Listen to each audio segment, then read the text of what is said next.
one more thing we should probably cover before we move on, because it might have been a while for people, is the select and mask and the refine selection. A lot of more complicated images may be difficult for you to mask. One example of this is anything with hair or fur, things with long, thin tendrils. Now, Photoshop realizes that this is a problem, and they've provided a lot of tools to allow you to work with this and change things on your mask so that they will be refined how you want them to be. So I'll go ahead and bring up this lion and demonstrate what I'm talking about. Just going to zoom in here, and you can see that we have things like kind of these tendrils of hair going on wherever the mane is. He's got kind of a fuzzy body. He's got, you know, things going on. We have to decide up front, how much of him do we want? How much of him do we want mask out? That sort of stuff. So for this, I think I will go ahead and mask out around this area so that you can see where he is. So we'll need a background of some sort so that you'll be able to see where the mask actually is. And I'll go ahead and open something up. Now keep in mind, these are all copyright-free images, and that's something I'm going to keep harping on throughout the semester. Do not use copyrighted images. I want you to use things that you can actually put in portfolio. I want you to use things that you can actually sell online. I want you to use things that you can actually print out and use. Online, I have a list of copyright-free image resources. Please utilize those throughout the semester. Don't think, oh, I can get away with using a copyright image. Just don't do that. That's not okay. I want you to always, always, always, always use copyright-free images. So I'm just tossing in a background image that is also copyright-free, and I'm transforming it. Notice that right now it's just going however I want. I'm going to hold down the Shift key, though, and constrain it so that it actually grows proportionally so that it doesn't just change oddly. Now, when you make your own composites, one major thing you're going to want to do is always try to match the light up. In this case, these light sources don't match. This lion looks like he's being lit mostly overhead, maybe a little bit left. It's kind of a noonish type thing. It looks like it might be overcast. When we look at this, it's very strong light just coming up from the left going down.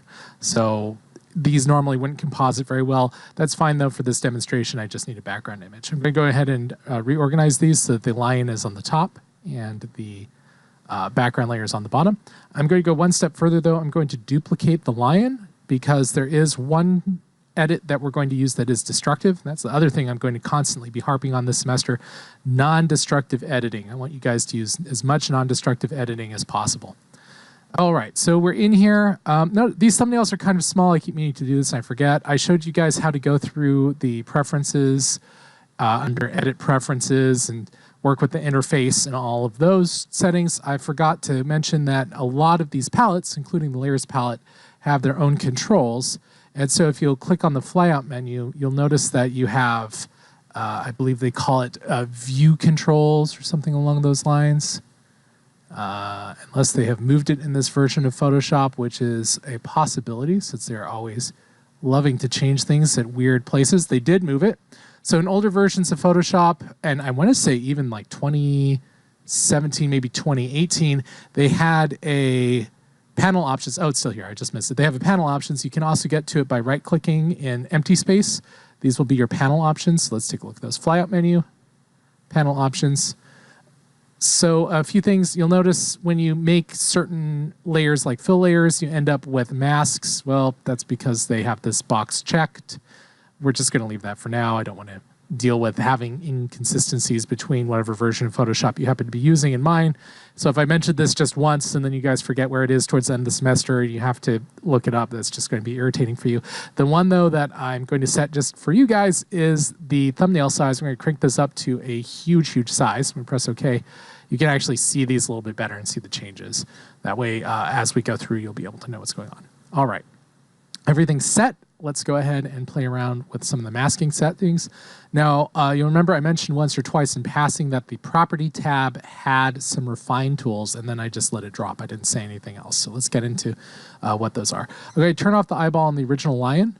I'm also going to name this Original Lion. And then over here, we'll call this Mask Lion 1, Mask Lion 1.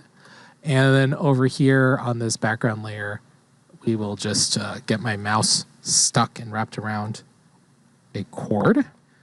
Let me pull out some slack here. Here we go. And we will rename the background layer background layer. There we go. So we've got everything named appropriately, which is always a great way to start. All right. On older versions of Photoshop, this didn't exist. Refined Edges was the original version of that. That's actually still around, but it's hidden. Later on, they replaced that with Select and Mask. But for a while, Select and Mask was Refined Edges, and then they brought it back up. So you've probably seen this. Let me show you real quick. If you go up to the Select menu, you have Select and Mask, and it's Control-Alt-R. And on a Macintosh, that would be Command-Option-R. Don't worry about it. We'll just click on it, bring it up. And this brings up this sort of workspace here, this miniature program inside of Photoshop to work in. I personally think that this was a ridiculous concept for Photoshop to get into, because just having these pop up as little windows on the side allows you access to your other tools. So what can you do, though? This works more like a plugin. It was easier for them to program, and so that's what they have. I'm going to press Escape just to get out of there. We'll cancel out.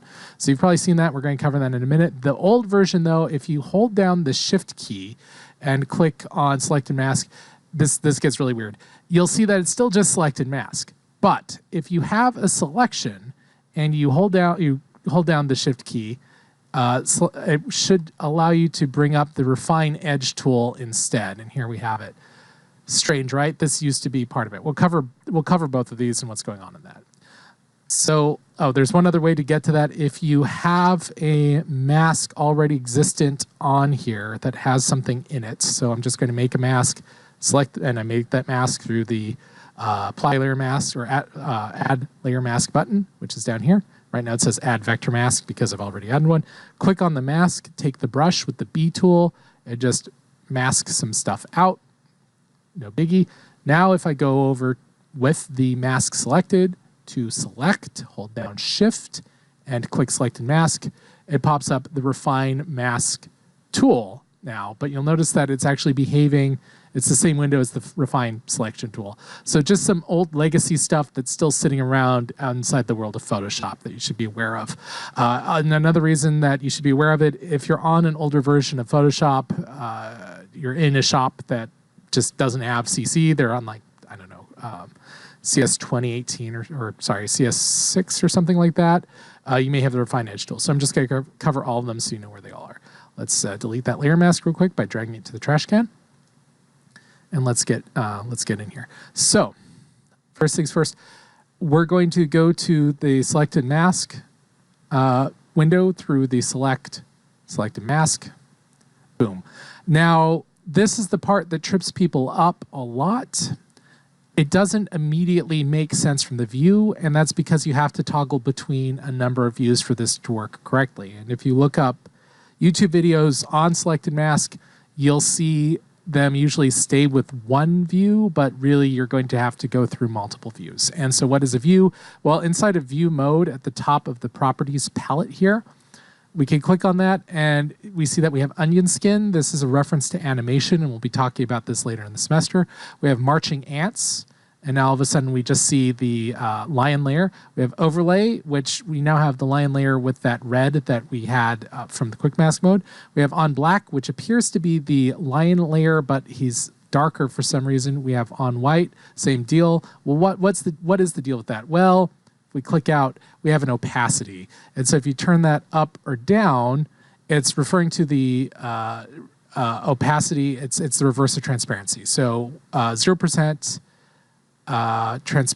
this is actually mislabeled. This should be transparency, I believe. No, opacity is 100% opacity is 0% transparency. So they did mislabel this. If you flip it the other way and make it 100% opaque, then it goes on. So they're really referencing it according to the color below. The color below is this. So let me walk through this one more time.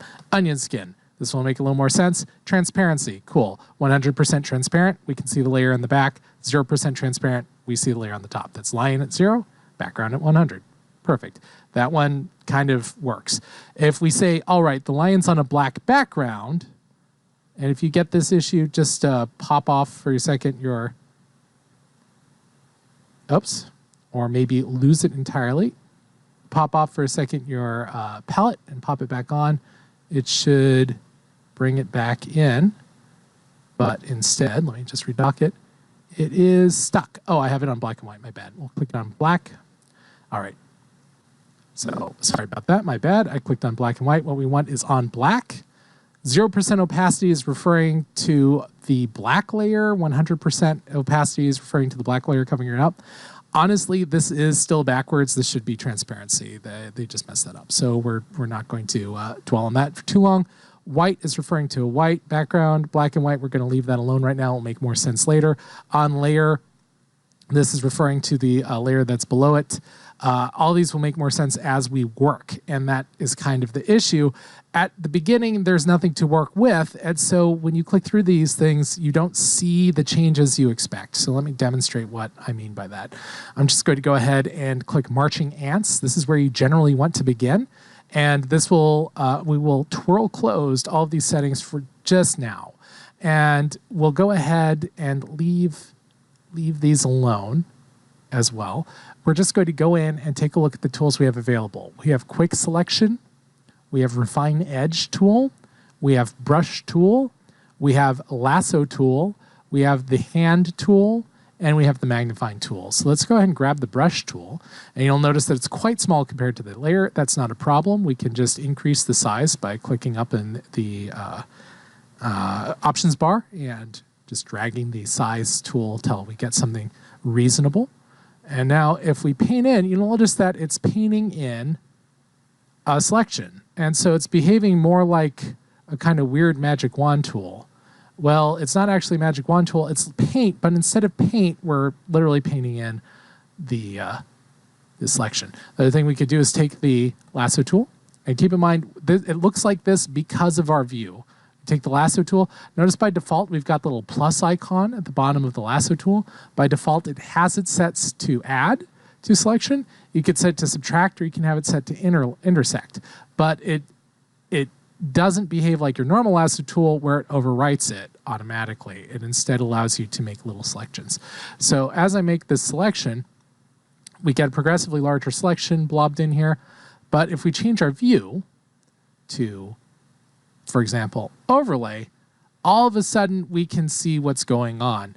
With this selection, and again, masks and selections are the same thing, this selection is revealing through the mask. Anything not selected is not showing through the mask. And so as we build this, we're actually selecting and masking out the lion rather than the background because we're aiming at the wrong area. If we change this to on black and then adjust the opacity, now we can see why it's black. It's saying that the black is 100%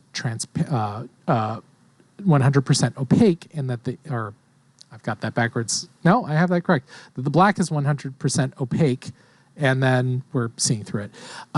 Again, this should be transparency, not opacity. It's not really affecting the background layer in this case.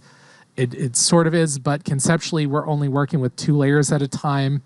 So they really should not have named it what they did, but that's just life. On white, we can see the white. Black and white, we can see that we're literally painting in, and this is where things start to make sense. Remember when we were working on the masks, we would go in and we would make a selection, and then we'd fill the selection, and bam, we would have a black and white mask with white revealing and black concealing. Same deal. It's just taking care of that step for us. It's filling it in every time we work.